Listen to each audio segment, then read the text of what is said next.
कहानी की शुरुआत में हमें फ्रैंक नाम के एक आदमी को दिखाया जाता है जो गाड़ियों का एक मैकेनिक है।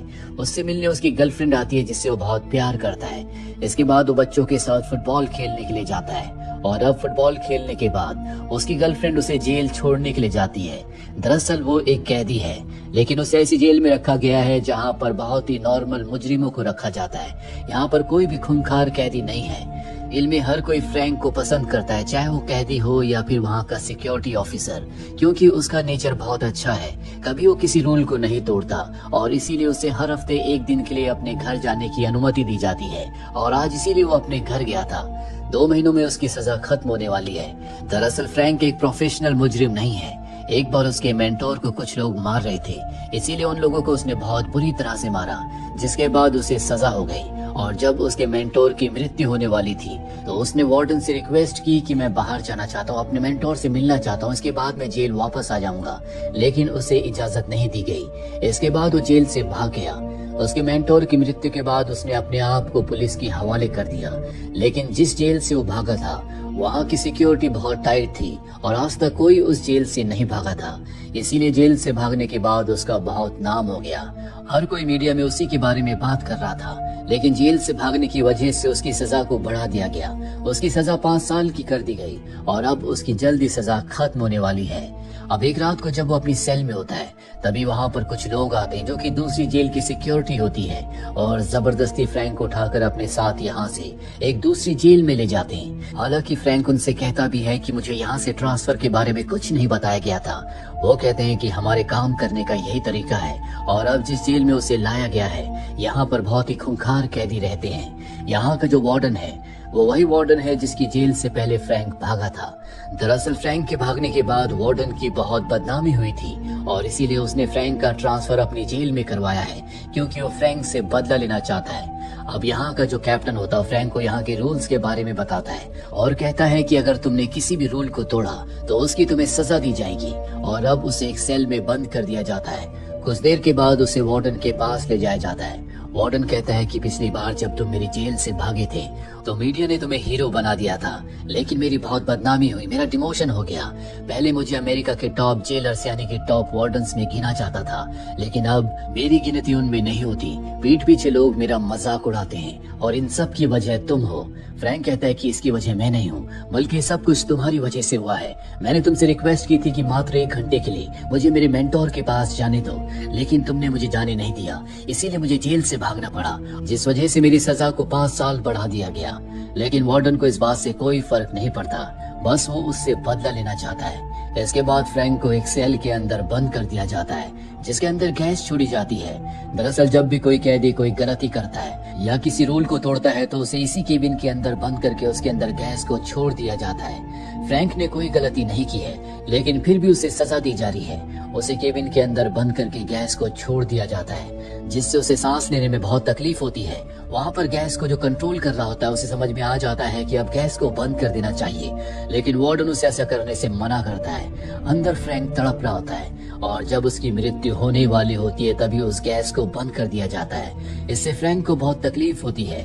जेल में चिंक नाम का एक कैदी भी होता है जिससे हर कोई डरता है, क्योंकि वो वार्डन का खास आदमी है। चिंक को वार्डन ने कहा होता है कि उसे फ्रैंक को सबक सिखाना है और जब फ्रैंक बाहर आता है तो चिंक अपने साथियों के साथ उसके सामने आ जाता है। उसके हाथ में आइस पिक होता है जिससे किसी भी इंसान को मारा जा सकता है। और इससे पहले कि वो फ्रैंक के ऊपर हमला करता, यहाँ पर सिक्योरिटी ऑफिसर आ जाता है जिसे पता चल जाता है कि चिंक के पास आइस पिक है जिससे कि वो फ्रैंक के ऊपर हमला करने वाला है। लेकिन चारों तरफ चिंक के लोग होते हैं जिनकी मदद से वो आइस पिक को छुपा देता है। और अब सिक्योरिटी ऑफिसर फ्रैंक से पूछता है क्या इसके पास आइस पिक था। फ्रैंक मना कर देता है क्योंकि वो यहाँ पर झगड़ा नहीं बढ़ाना चाहता।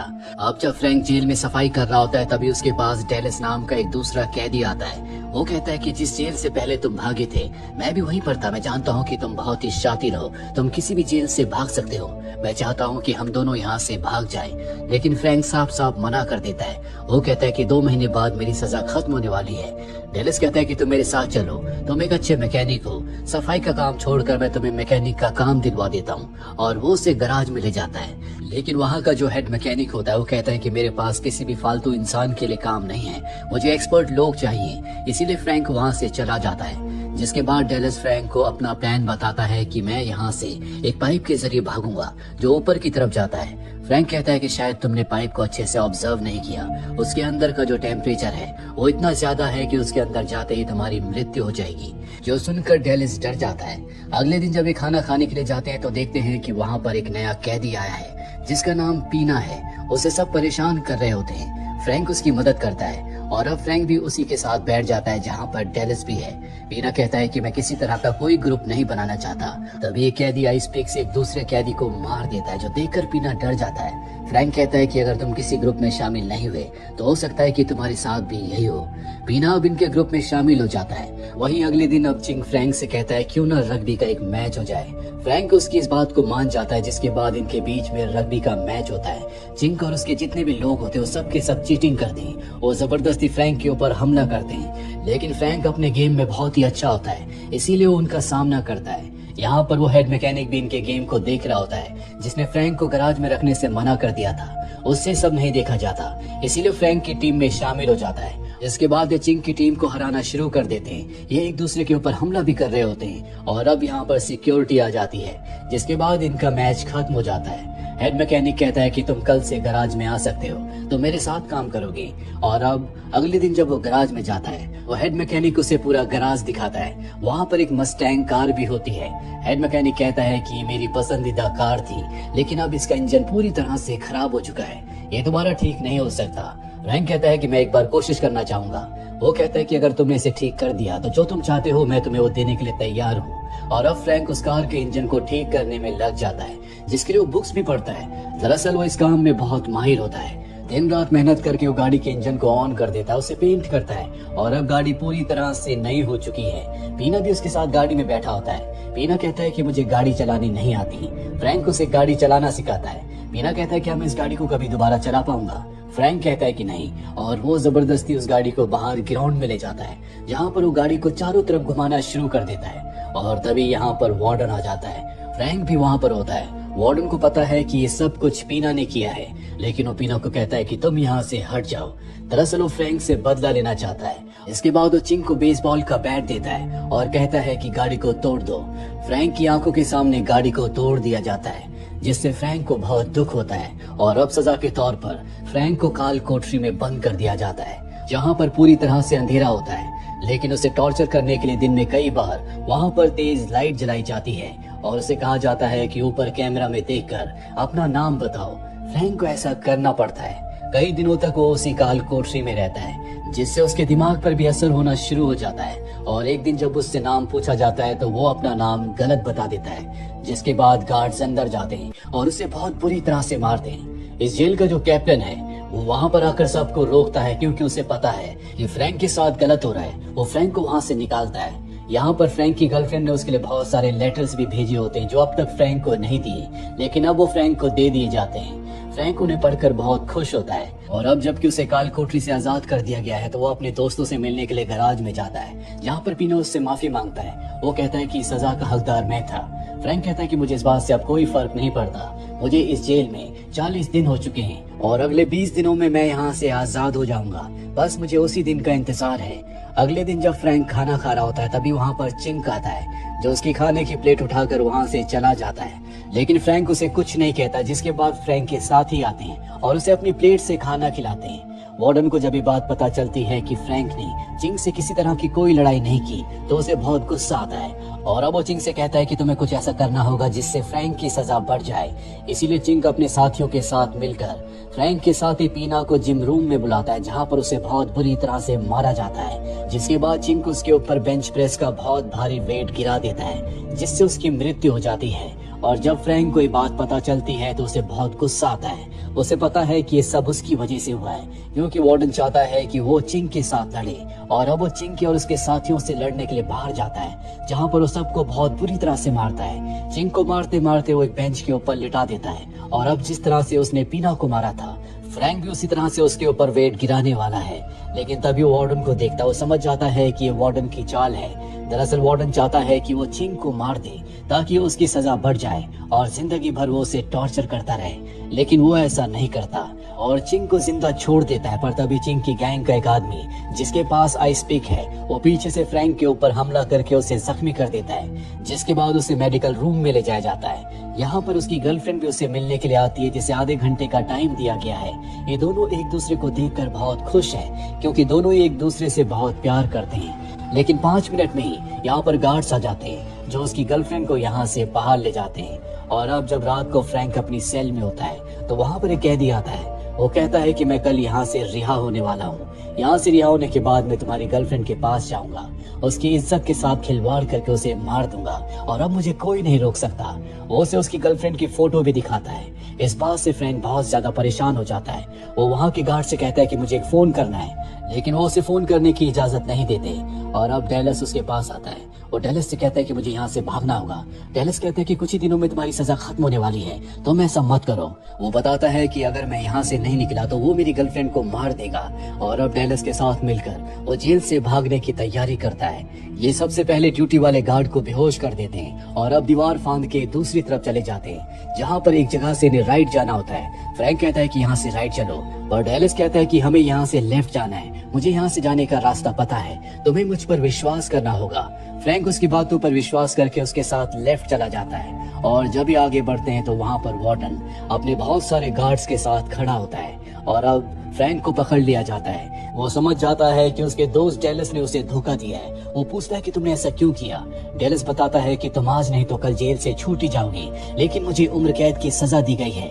वार्डन ने मुझसे वादा किया था कि अगर मैं तुम्हें अपने जाल में फंसा दूं तो वो मुझे यहाँ से भागने का मौका देंगे ताकि मैं हमेशा के लिए जेल से निकल जाऊं। और अब वार्डन, जो कि अपने प्लान में कामयाब हो चुका है, वो बहुत खुश होता है। वो फ्रैंक से कहता है कि पिछली बार भागने पर तुम्हारी सजा 5 साल बढ़ाई गई थी और अब तुमने दूसरी बार कोशिश की है तो इस बार तुम्हारी सजा को 10 साल बढ़ाया जाएगा और अगले 10 सालों में मैं तुम्हारी जिंदगी खराब कर दूंगा। यहाँ पर जो डेलस होता है वार्डन से कहता है मुझे यहाँ से जाने दो, जो तुमने कहा था मैंने वो कर दिया। वार्डन कहता है कि मेरी जेल से कोई नहीं भाग सकता। अपने गार्ड्स को वो इशारा करता है, जिसके बाद वो डेलस को बहुत बुरी तरह से मारकर पानी में फेंक देते हैं। इसके बाद वार्डन यहाँ से जाने से पहले अपने गार्ड से कहता है कि फ्रैंक को बहुत बुरी तरह से मारो और उसे सेल के अंदर बंद कर दो। ये कहकर वो वहाँ से चला जाता है। और अब जब गार्ड्स फ्रैंक के ऊपर हमला करते हैं तो फ्रैंक भी उनके ऊपर हमला करता है और वो एक एक करके गार्ड्स को बहुत बुरी तरह से मारता है। वो एक गार्ड को पानी के अंदर फेंक देता है।